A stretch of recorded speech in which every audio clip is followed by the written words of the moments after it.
Hi everyone. 21st January shift 1 question number 12 ആണ് നമ്മൾ ഈ വീഡിയോയിൽ ഡിസ്കസ് ചെയ്യുന്നത്. Let's come to the question. 80 ml of hydrocarbon on mixing. അപ്പോൾ തീർച്ചയായിട്ടും ഇത് സം ബേസിക് കൺസെപ്റ്റിൽ നിന്നുള്ള ഒരു ക്വസ്റ്റ്യൻ ആണ്. അപ്പോൾ അതിൻ്റെ എന്താണ് ഗ്യാസ് നമ്മൾ റിയാക്ട് ചെയ്യുമ്പോൾ അല്ലെങ്കിൽ നമ്മൾ പറയാം യൂഡിയോമെട്രി ബേസ്ഡ് പ്രോബ്ലം ആണത്. ഞാൻ എന്തായാലും ഇക്വേഷൻസ് പ്രോപ്പറായി എഴുതാൻ പോവുകയാണ്.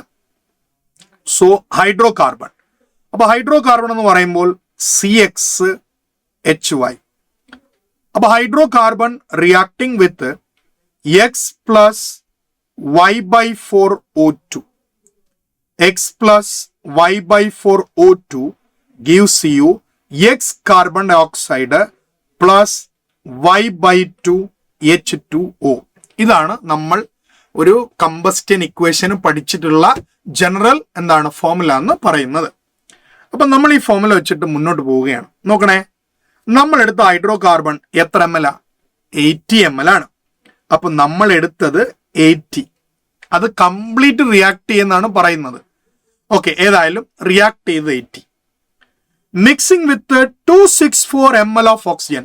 അപ്പോ 264 ml ഓക്സിജൻ ആണ് നമ്മൾ ആദ്യം എടുത്തത്. മക്കളെ, അതിൽ നമ്മൾ ഓർക്കേണ്ടത് ഒരിക്കലും ഈ ഓക്സിജൻ കംപ്ലീറ്റ് ആയിട്ട് റിയാക്ട് ചെയ്യണമെന്ന് നിർബന്ധമില്ല. Okay, next carbon dioxide. Okay, അത് ഉണ്ടായിട്ടുണ്ട്, അത് എത്രയാണെന്ന് കാണാം. പക്ഷെ ഇങ്ങനെ നമ്മൾ റിയാക്ഷൻ നടത്തിയിട്ട് കുറച്ച് കഴിഞ്ഞ് നമ്മൾ നോക്കിയപ്പോൾ ബാലൻസ് വന്നത് റെസിഡ്യുവൽ ഗ്യാസ് 224. അപ്പൊ ഈ ബാലൻസ് വന്നത് നമുക്കൊന്ന് സ്പെസിഫൈ ചെയ്ത് എഴുതാം. ബാലൻസ് ഗ്യാസ് അല്ലെങ്കിൽ balance volume. Balance volume will be equal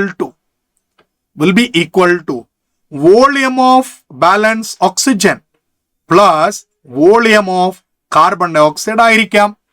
ഇത് രണ്ടുകൂടെ കൂട്ടുന്നതാണ് 224 ml ബാക്കി വന്നു എന്ന് പറയുന്നത്. പക്ഷേ നമുക്കിതിനകത്ത് ഇനി ഒരു സ്റ്റേറ്റ്മെന്റ് ഉണ്ട്. ആ സ്റ്റേറ്റ്മെന്റ് നമ്മൾ വായിക്കുകയാണ്. ആ സ്റ്റേറ്റ്മെന്റ് വായിക്കുമ്പോൾ when the system is treated with KOH solution, ഈ KOHന്റെ പ്രത്യേകത എന്താ? കാർബൺ ഡൈ ഓക്സൈഡിനെ അബ്സോർബ് ചെയ്യാന്നാണ്. അപ്പൊ വോളിയം ഡിക്രീസസ് ടു 64. അപ്പൊ 224 ഉണ്ടായിരുന്ന വോളിയം അല്ലെ എത്രയായി കുറഞ്ഞു? 64 ആയി കുറഞ്ഞു. അപ്പം 224 നിന്ന് അല്ലെ ബാക്കി വന്നത് എത്രയാ?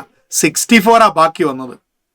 അതിനർത്ഥം ബാക്കി ഗ്യാസിനെ, അതായത് 224 64 കുറച്ചാൽ 160 ml ഗ്യാസ് എന്ന് പറയുന്നത് കാർബൺ ഡൈ ഓക്സൈഡ് ആണ്.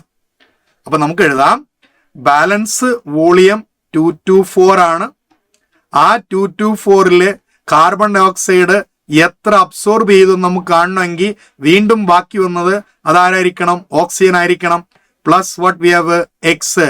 അപ്പൊ കാർബൺ ഡൈ ഓക്സൈഡിന്റെ വോളിയം ഇറ്റ് വിൽ ബി 160 അല്ലെ, 160. അങ്ങനെയാണെങ്കിൽ 64 ബാക്കി വന്നു. റിയാക്ട് ചെയ്ത ഓക്സിജൻ 200 ml.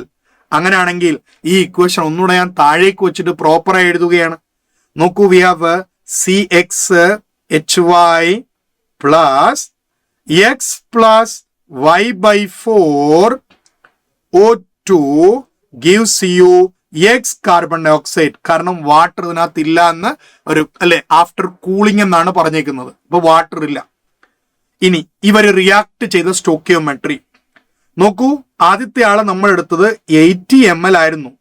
അപ്പൊ അയാള് 200 ml റിയാക്ട് ചെയ്തു. അപ്പൊ കിട്ടിയ കാർബൺ ഡൈ ഓക്സൈഡ് 160 ml ആണ്. നിങ്ങൾ ഇതിനെ 80 കൊണ്ട് ഡിവൈഡ് ചെയ്യുക. So you are dividing with 80. So when you divide with 80, what is the ratio you are getting? Here you get 1. എന്ന് പറഞ്ഞാൽ 1 mole of hydrocarbon അല്ലെ കണ്ടെയ്ൻസ് 2 mole അല്ലെ. എക്സിന്റെ വാല്യൂ 2 ആണ്. അപ്പൊ എക്സിന്റെ വാല്യൂ 2 കിട്ടി. ആൻഡ് ഇയാളുടെ വാല്യൂ 2.5. അപ്പൊ x is equal to 2 and x plus അല്ലെ Y/4. X plus Y/4 is equal to 2.5. അങ്ങനെയാണെങ്കിൽ Y/4 is equal to 0.5. അങ്ങനെയാണെങ്കിൽ Y is equal to 2. അപ്പൊ എക്സിന്റെ വാല്യൂം 2, വൈന്റെ വാല്യൂം 2. അങ്ങനെയാണെങ്കിൽ നമ്മുടെ compound C2H2. So option 1 comes as the answer for this particular question.